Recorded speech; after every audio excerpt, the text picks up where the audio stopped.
a law-based fact that if you can hear it, it will serve you in every conversation that you have with yourself in your deliberate creation forevermore. The more general you are when you approach a topic where you know you have clogged pipes, the better off you'll be. Now think about what that means. If you don't have any clogged pipes, if you're thinking about something wanted, then the more specific you are, the faster the momentum and the better it is, because you're carving out a path of least resistance to something. But when you're thinking about something unwanted and adding to what you do not want, then the less specific you are, the better off you'll be. Does that make sense to you? So, you start. What's the goal here? To find the first pure thought about abundance. A pure thought about abundance.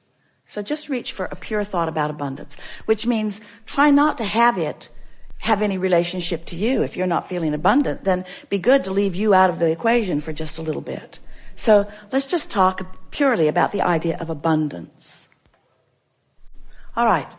I would like the idea of abundance to make me feel free. Now, you don't feel free with the idea of abundance yet. So you just said something you don't mean. And this is something, now friends, we said we're going to really be fine-tuning here. So hear this statement. When you say something you don't mean, law of attraction, here's what you do mean. Ooh. So you poked at it with a stick and didn't get the results that you wanted. See what we're getting at? So let's, rather than talking about abundance and money, let's talk about abundance. Abundance of clarity, abundance of sunshine, abundance of ocean. Are those easier for you to feel abundance about? Definitely. All right. So with the idea of fewer clogged pipes and just more free-flowing thought, lots of sun abundance, isn't there? I never wake up and wonder, well, wait. Esther couldn't find the ocean for 3 days last week. So that statement was not exactly accurate. Whether I can see the sun or not, I know it's out there. Whether I can see it clearly or not, I know it's there. That statement feels pretty good, doesn't it? I know it's there.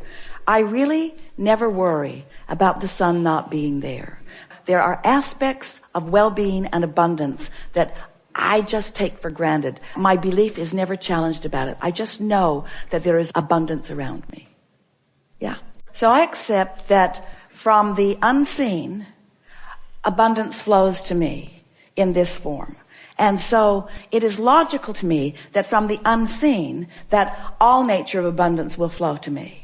And that in the same way that I can be in a vibrational place of just allowing that to happen, I can be in a vibrational place of allowing more abundance on more subjects to happen. Feel how free-flowing that is? In other words, no resistance. Those statements were easy to make and felt good as you make them. Now that may be all the work that you need to do for one conversation that you're having with yourself. And you can tell that you've done good work because you have contemplated a subject and you felt good while you contemplated it. So we're going to make a statement to you, really to all of you. This is another refined point, very fine-tuning, deliberate creators that we are visiting with here today. So how do you feel about the concept of, in order to get the results that you want, if you've got some clogged pipes, just never mind them, lay some new pipes? Doesn't that make perfect sense to you? Isn't that an easy to understand concept? So now we just want to insert this very important understanding. When you're standing in the middle of clogged pipes, and you know you are because you feel uncomfortable, that's not the time to try to lay new pipes, because all you do is increase the clogging of the pipes that already exist. So here's a statement that we want you to remember. We want you to somehow, some way, and we'll talk more about that as we're moving forward, somehow, some way, get on this high-flying disc. It usually happens first thing in the morning, before things have come to thwart it. Sometimes you don't make it to breakfast. But first thing in the morning is when you're most likely to feel it. And the more you reach for it, the more you care about it, the more you milk it when you are there, the more you will own it, the easier it will be, the more the momentum will be there, the more often you'll be there, the easier it'll be to be there. So let's say you're there, and it doesn't matter if you even know how you got there. Esther was talking to a friend on the telephone the other day, and they got on the subject, and they were laughing so hard. They were laughing so hard that neither one of them could understand what the other one was saying. What? I can't understand you. What? I can't understand you. And so Esther has decided that she never needs to meditate again. She'll just remember that conversation, and she goes right to that high-flying disc. In other words, when you get hold of something that feels like that, just milk it and milk it and milk it and milk it and milk it, and use it for your reason for feeling the way that you're feeling. So here's the statement. We've been teasing you about it. It's time to deliver it to you. Do all of your laying of new pipes from your high-flying disc. All of them from your high-flying disc. So the other day, after laughing and laughing and laughing and laughing and laughing with this friend, Esther replayed that conversation over and over and over and over and over and over and over and over and over in her mind all day long. We'll tell you what they were laughing about. We warn you, you kind of had to be there. So they're talking about the same thing that you're asking about. They're reaching for high-flying thoughts. And Esther is saying, I've discovered that the more general I am, the easier it is to stay there. And so she was saying, I love words like clarity, and I love the feeling of invincibility. And I've got this pen that I pretend is my magic wand, and I'm just waving it around, and it feels like the entire universe is responding to what I'm asking for. And all I want to do is think about these things and talk about these things. Esther said, I'm afraid I'm becoming like a vibrational snob. Because I'm not willing to go to other less good feeling places. And her friend said, yeah, it's like others can't quite understand us. She said, it's like being in that room at the insane asylum. And Esther worked at the state hospital in Blackfoot, Idaho. She knows that room. She's seen that room. So Esther began laughing. And then one or the other of them is talking about people walking by and hearing them laughing in there and saying, just leave them alone.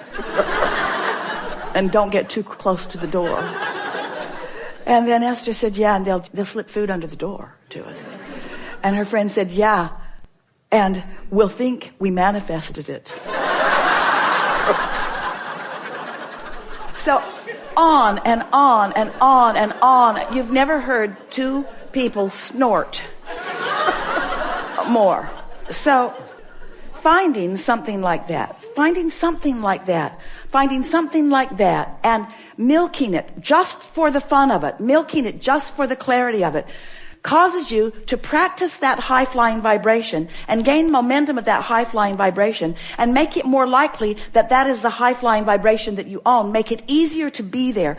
So after that, Esther went to bed that night playing that over and over and over in her mind. She had a long conversation with her daughter Tracy, who was waiting to pick someone up at the airport, telling her the story and laughing and laughing and laughing and laughing and laughing. What fun it is to have conversations with those who, like you, don't mind being locked in that crazy room where you are not facing reality, where your undivided attention is upon whatever subject it is that makes you feel like that. So Esther went to sleep in that vibration. And when she awakened in the morning, such an interesting thing happened. Because her first thought, now she's been listening to us for a long time, talking about how when you pre-pave, when you go to bed thinking about good things, and you'll wake up thinking about good things. And Esther woke up, and the first thought that was in her mind was maybe the most troubling thought that she's experienced in the last several years. That was the thought that was in her mind. But she was so consciously aware of all of these concepts that we've been talking about that she said to herself right out loud, I've got 16 seconds to shake this thought. 16 seconds to return to my high-flying disc. 16 seconds to lay my new pipes about this subject. And then energy just flooded all through her as she realized that this was her high-flying disc. This was her chance to take a subject that had been troubling and approach it from her high-flying disc. And she left it in a place never to return to again. You see what we're getting at? This is the way that you find clarity. This is the way you find abundance. You wait until you're in that feeling of high-flying abundance, and then you can approach the subject that's a little more troubling if you want to, understanding that it's risky, but it's only 16 seconds of risky, right? You've got 16 seconds. You've got 16 seconds to let it go or to bring it into alignment. Our favorite story that fits right here. We've got to tell it to you now because it means everything.